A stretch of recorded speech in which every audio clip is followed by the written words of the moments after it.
Hukum 20. Jangan berkomitmen kepada siapapun. Pertimbangan. Orang yang selalu terburu-buru memihak adalah orang bodoh. Jangan berkomitmen kepada pihak manapun atau tujuan apapun, kecuali diri Anda sendiri. Dengan mempertahankan kebebasan Anda menjadi tuan atas orang lain, mengadu domba orang lain dan membuat mereka mengejar Anda. Bagian 1. Jangan berkomitmen kepada siapapun, tetapi bersedialah dirayu oleh semua orang. Jika Anda membiarkan orang lain merasa bahwa mereka memiliki Anda hingga taraf apapun, Anda kehilangan kekuasaan atas mereka. Dengan tidak berkomitmen terhadap kasih Anda, mereka hanya akan berusaha semakin keras untuk merebut hati Anda. Jika Anda tetap acuh, Anda akan memperoleh kekuasaan yang muncul dari perhatian, gairah, dan perasaan frustasi mereka. Berperanlah sebagai si ratu perawan. Beri mereka harapan, tetapi jangan pernah beri mereka kepuasan. Ketaatan kepada hukum ini. Ketika Ratu Elizabeth I naik tahta Inggris pada tahun 1558, terjadi keributan besar tentang mencarikan seorang suami untuknya. Persoalan itu diperdebatkan di parlemen dan menjadi topik obrolan utama di kalangan pria Inggris dari berbagai golongan. Mereka sering tidak menyepakati siapa yang sebaiknya ia nikahi. Tetapi semua orang beranggapan bahwa sebaiknya ia menikah sesegera mungkin. Karena seorang ratu harus memiliki seorang raja dan harus melahirkan pewaris kerajaan. Perdebatan itu berlangsung selama bertahun-tahun. Sementara itu, para bujangan paling tampan dan memenuhi syarat di kerajaan itu, Sir Robert Dudley, Earl of Essex, Sir Walter Raleigh, berlomba-lomba meminang Elizabeth. Elizabeth tidak mengecilkan hati mereka, tetapi sepertinya ia tidak ingin terburu-buru menikah. Dan petunjuk-petunjuk yang ia berikan mengenai pria mana yang mungkin merupakan pria favoritnya seringkali bertentangan. Pada tahun 1566, parlemen mengirimkan seorang delegasi untuk menemui Elizabeth untuk mendesaknya agar menikah sebelum ia terlalu tua untuk melahirkan anak. Elizabeth tidak membantah dan tidak mengecilkan hati si delegasi itu, tetapi ia tetap menjadi seorang perawan. Permainan pelik yang dimainkan Elizabeth dengan para pelamarnya perlahan-lahan membuatnya menjadi topik hangat orang-orang dan objek pemujaan orang-orang atau pria. Sang dokter istana, Simon Forman, menggunakan buku hariannya. Para pelukis melambangkan Elizabeth sebagai Diana dan dewi-dewi lain. Penyair Edmund Spenser dan penyair lain menulis syair-syair pujian bagi sang ratu perawan. Ia disebut sebagai permaisuri dunia, perawan suci yang memerintah dunia dan menggerakkan bintang-bintang. Saat mengobrol dengannya, banyak pelamar prianya melontarkan sindiran-sindiran seksual yang lancang. Tantangan yang tidak dicegah oleh Elizabeth. Elizabeth berusaha sekuat tenaga untuk memancing minat mereka dan pada saat yang sama menjaga jarak dengan mereka. Di seluruh pelosok Eropa, para raja dan pangeran tahu bahwa menikahi Elizabeth pasti memastikan persekutuan antar Inggris dan negara manapun. Raja Spanyol merayunya, begitu pula pangeran Swedia dan pangeran Austria. Elizabeth menolak mereka dengan sopan. Persoalan diplomatik genting pada zaman Elizabeth dipicu oleh revolusi bangsa Fleming dan rakyat di daratan rendah Belanda yang pada saat itu menjadi milik Spanyol. Apakah sebaiknya Inggris menghentikan persekutuannya dengan Spanyol dan memilih Prancis sebagai sekutu utamanya di Eropa dan mendukung kemerdekaan Fleming dan Belanda? Sebelum tahun 1570, sepertinya persekutuan dengan Prancis merupakan jalur terbijak yang bisa ditempuh Inggris. Prancis memiliki dua pria yang memenuhi syarat yang berdarah biru, yaitu Duke Anjou dan Alencon, adik kakak Raja Prancis. Akankah salah seorang dari mereka menikahi Elizabeth? Mereka berdua memiliki keuntungan, dan Elizabeth tetap membuat mereka berdua berharap. Persoalan itu berlanjut selama bertahun-tahun. Duke of Anjou berkunjung beberapa kali ke Inggris, mencium Elizabeth di hadapan publik, bahkan memanggilnya dengan panggilan sayang. Tampaknya Elizabeth pun membalas perhatiannya. Sementara itu, saat Elizabeth bermain mata dengan kedua adik kakak itu, satu kesepakatan yang menyegel perdamaian antara Prancis dan Inggris ditandatangani. Sebelum tahun 1582, Elizabeth merasa bahwa ia bisa menghentikan masa pendekatan itu. Dalam kasus Duke of Anjou, Elizabeth terutama memutuskan hubungan dengan perasaan sangat lega. Demi hubungan diplomatis yang baik, Elizabeth telah mengizinkan dirinya dirayu oleh seorang pria yang tidak ia sukai dan yang kondisi fisiknya ia anggap menjijikan. Setelah perdamaian antar Prancis dan Inggris diamankan, Elizabeth memutuskan hubungan dengan sang Duke yang pandai mengambil hati itu sesopan mungkin. Pada saat itu, Elizabeth sudah terlalu tua untuk melahirkan anak. Karena itu, ia bisa menjalani sisa hidupnya sesuai keinginannya, dan ia meninggal sebagai ratu perawan. Ia tak memiliki pewaris langsung, tetapi masa pemerintahannya adalah periode perdamaian dan kesuburan budaya yang tidak ada bandingannya. Interpretasi. Elizabeth memiliki alasan yang baik untuk tidak menikah. Ia telah menyaksikan kesalahan Mary Ratu Skotlandia, sepupunya. Karena menolak gagasan diperintah oleh seorang wanita, rakyat Skotlandia mengharapkan Mary untuk menikah dan memilih suami dengan bijak. Menikah dengan seorang pria asing adalah gagasan yang tidak populer. Memilih salah satu anggota keluarga bangsawan tertentu pasti mengakibatkan persaingan yang sengit. Akhirnya, Mary memilih Lord Darnley, seorang pria Katolik. Dengan melakukan tindakan tersebut, ia memancing amarah kaum Protestan Skotlandia dan pergolakan tanpa akhir pun terjadi.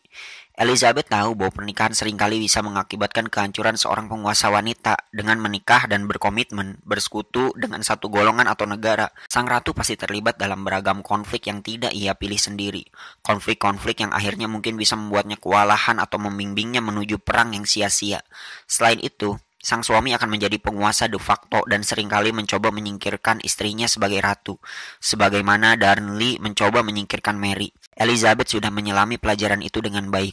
Ia memiliki dua tujuan sebagai seorang penguasa, menghindari pernikahan dan perang. Ia berhasil menggabungkan kedua tujuan ini dan mengiming-imingi kemungkinan pernikahan agar bisa menjalin persekutuan dengan negara lain. Tepat saat ia berkomitmen kepada seorang pelamar tunggal manapun, ia pasti kehilangan kekuasaannya. Ia terpaksa memancarkan aura misteri dan disukai, tidak pernah menghancurkan harapan siapapun, tetapi tidak pernah menyerah juga. Selama permainan bermain mata dan menarik diri yang ia lakukan sepanjang hidupnya, Elizabeth mendominasi negaranya, dan setiap pria ingin menaklukkannya. Sebagai pusat perhatian, ia memegang kendali, sambil mempertahankan kebebasannya di atas segalanya. Elizabeth melindungi kekuasaannya dan menjadikan dirinya objek pemujaan. Aku lebih memilih menjadi seorang pengemis yang lajang alih-alih menjadi seorang ratu yang bersuami. Ratu Elizabeth I, 1533-1603.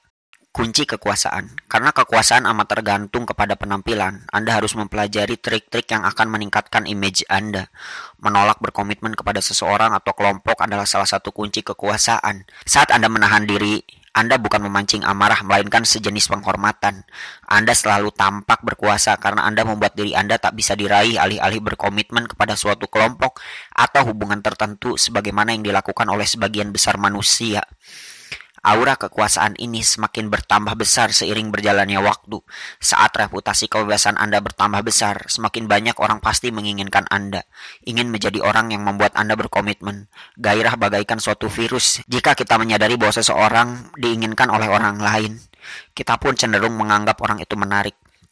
Tepat saat Anda berkomitmen, keajaiban pun lenyap. Anda menjadi sama seperti orang lain. Orang lain akan mencoba berbagai jenis metode licik untuk membuat Anda berkomitmen. Mereka akan memberi Anda hadiah, menghujani Anda dengan bantuan, dan semua itu dilakukan untuk membuat Anda merasa wajib memberikan sesuatu kepada mereka. Doronglah perhatian mereka.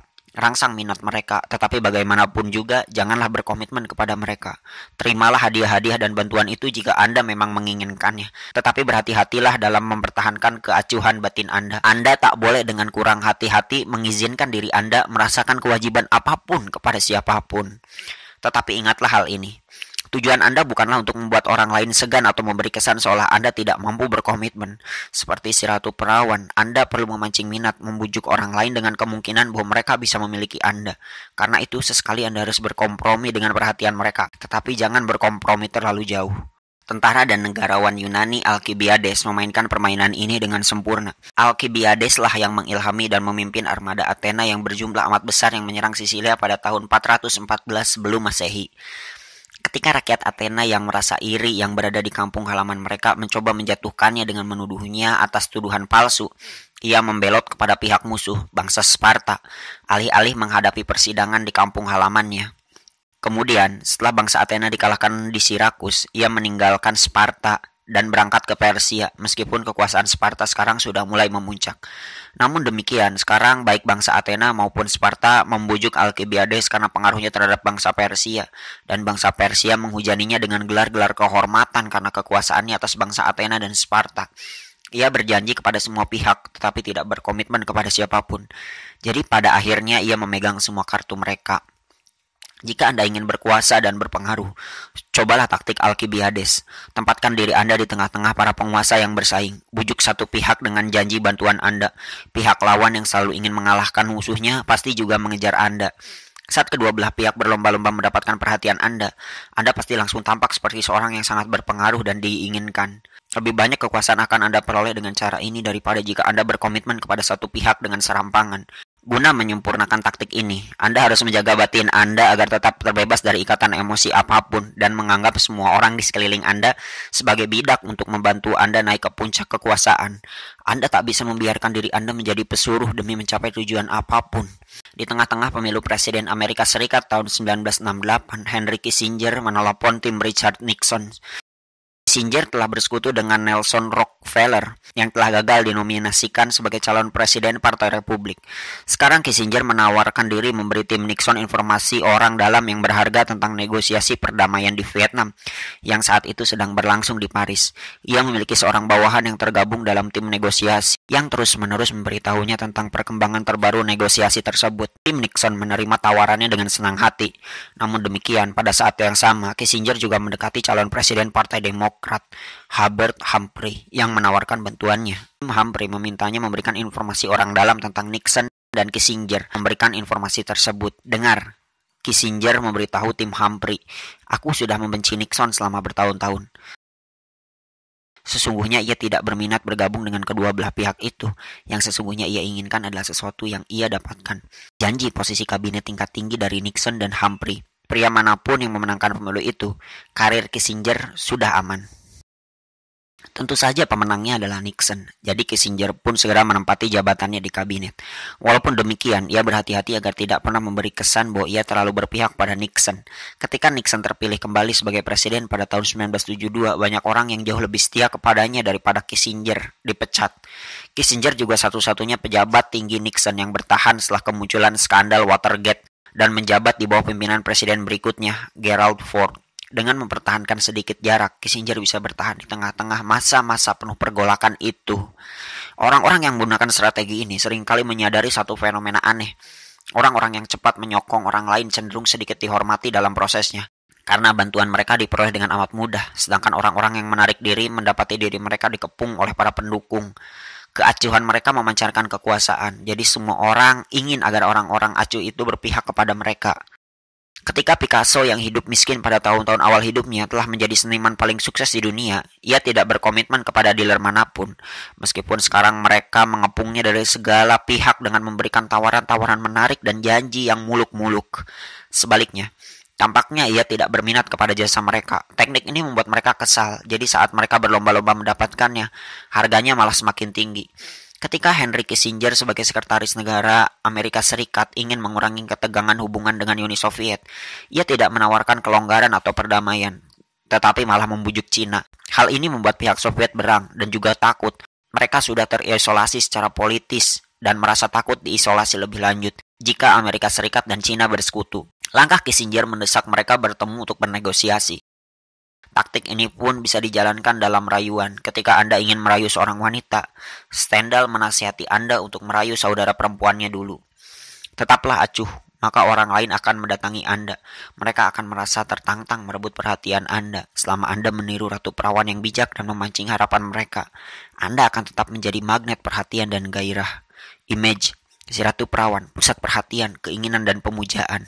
Tanpa pernah berkomitmen kepada seorang pelamar atau pelamar lain, sang ratu perawan menjaga agar mereka semua tetap beredar di sekelilingnya bagaikan planet.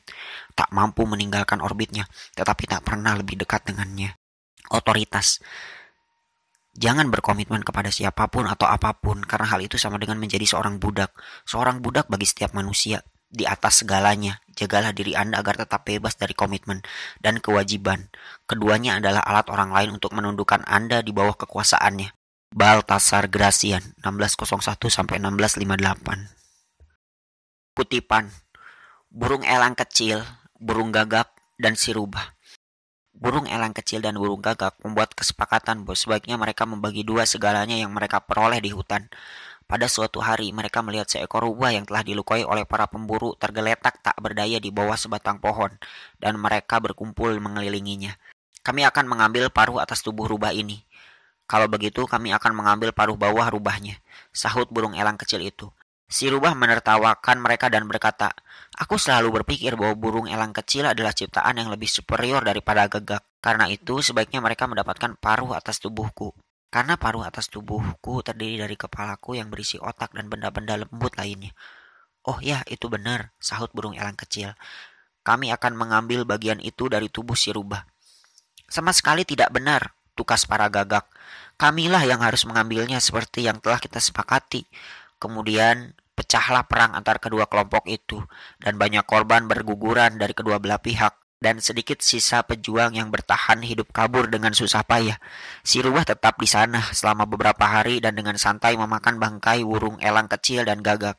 Kemudian meninggalkan tempat itu dalam kondisi sehat dan bugar dan berkata, pihak yang lemah mendapatkan keuntungan dari pertengkaran pihak-pihak yang kuat. Dongeng hewan India.